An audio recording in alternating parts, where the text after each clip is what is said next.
Okay, so hi. Today we're going to be doing a reading walkthrough, and I'll link the passage is linked in the bio if you're going to follow along, which I recommend you do. So before even looking at it, I would just read this. The passage is adopted from William Maxwell, The Folded Leaf, and published in 1945. So we know it's a bit of an older piece.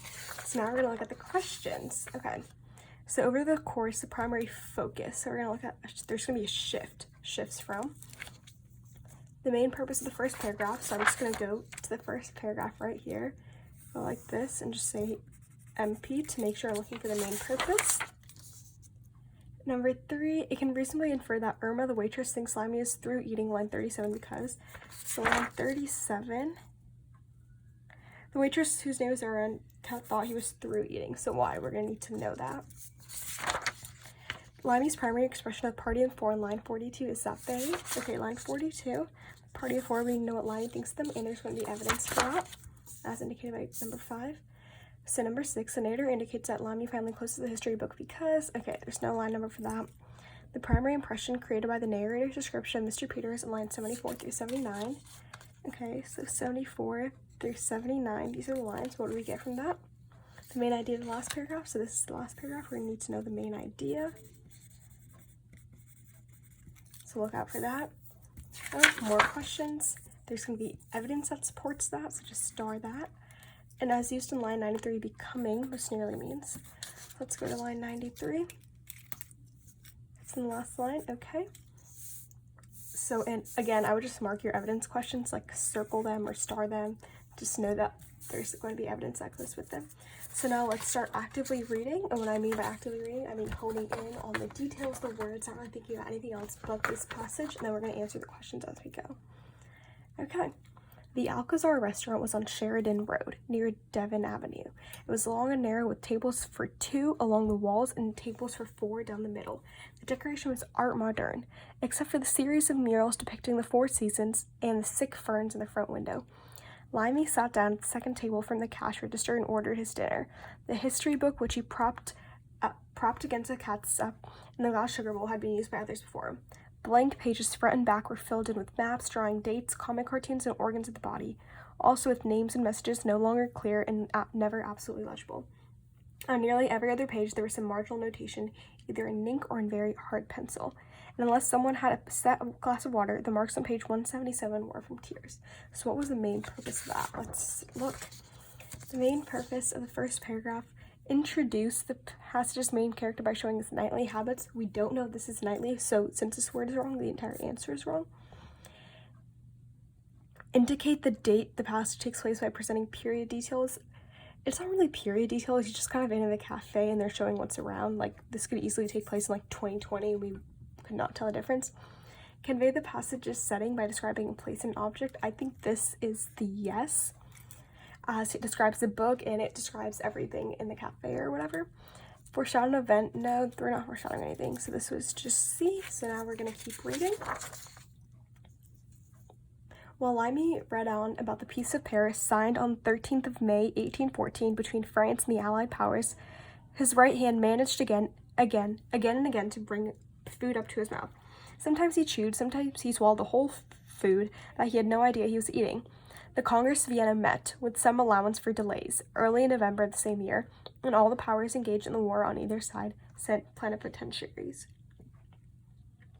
It was by far the most splendid and most important assembly ever convoked to discuss and determine the affairs of Europe. The Emperor of Russia, the King of Prussia, the Kings of Bavaria, Denmark, and Wurtemberg all were present in person at the court of the Emperor Francis I in the Austrian capital. When Limey put down his fork and began to count them off one by one on the fingers on his left hand, the waitress thought he was through eating and tried to take his plate away. He stopped her. And this is all about Princess and Prince. I'm not going to say that out loud. But remember, we need to know why he was through eating. It says right here he put down his fork, and that's why she thought he was through eating. Let's look at that. Look at that. It's an answer. It can reasonably infer that Irma the waitress thinks Limey is through eating because C, he is no longer holding the fork. Let's continue reading. See, all the things are explicitly stated, we just need to actively read. A party of 4, 2 men and 2 women, came into the restaurant all talking at once and took possession of the center table nearest Limey. Remember, we need to know what Limey thinks of them.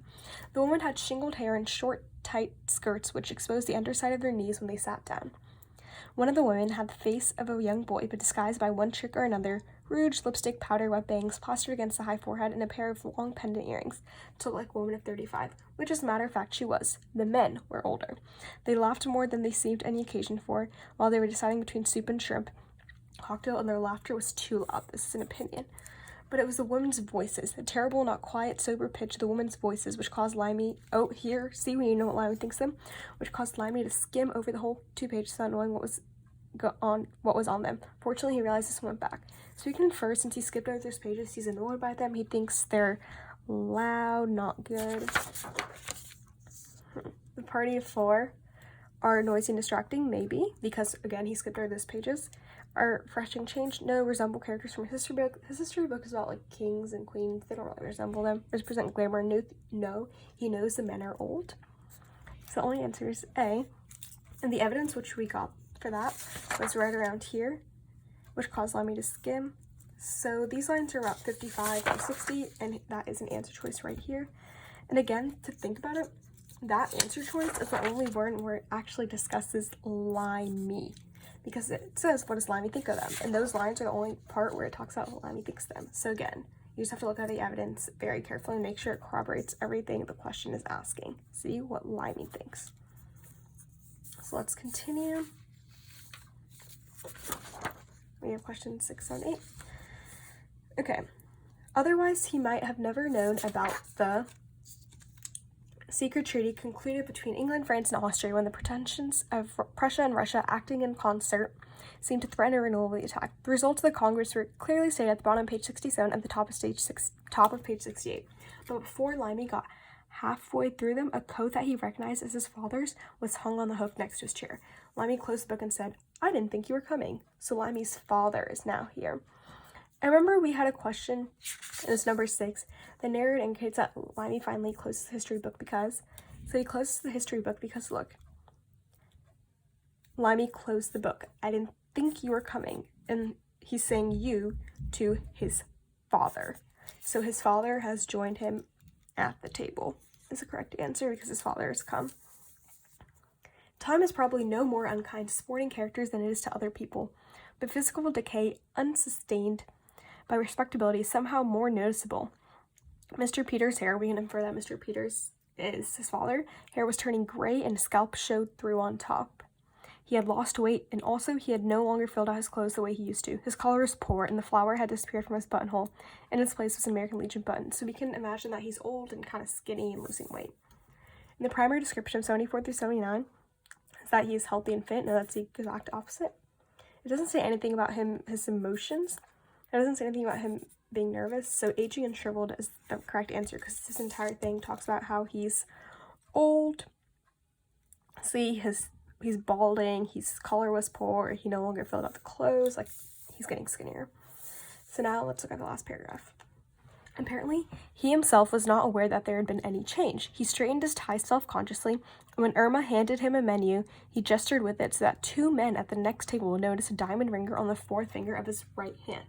Both of these things, and also the fact that his hand showed signs of the manicurist, one can blame on the young man who had his picture taken with the derby hat on the back of his head, and also sitting with a girl on the curve of the moon. The young man had never for 1 second deserted Mr. Peters. He was always there, tugging at Mr. Peters' elbow, making him do things that were not becoming in a man of 45.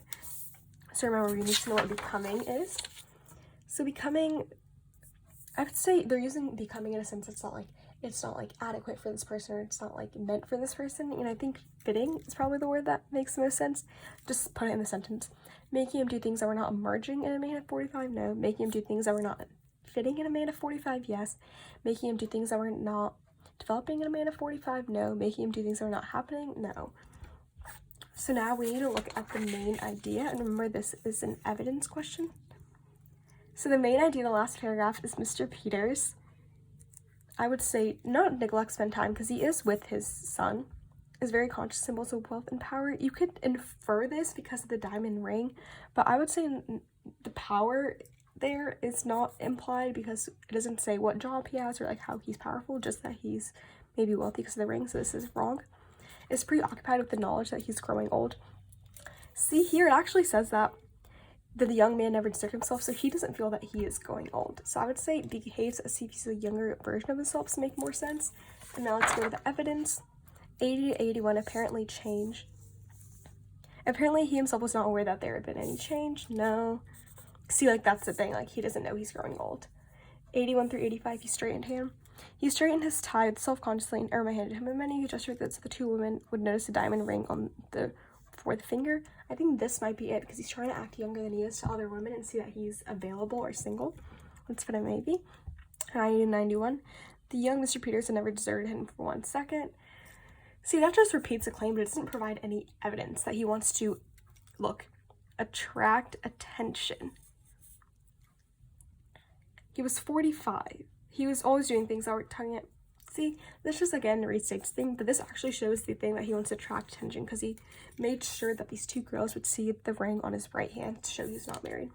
So again, this might have taken me longer than it will take you to read the passage, but I was walking you through it, doing everything. Again, don't use highlighters when you're practicing or like fancy colored pens. You're only gonna have a pencil on the day of, so use a pencil to practice. You'll be on your way. And this is a fiction passage. For me, it's the hardest and it gets out of the way first, so that's good. Again, just read actively, look at the year, put that into context, just like hone in on the questions and see what the narrator, or like imagine what the narrator's thinking. Put yourself in the story to really understand it.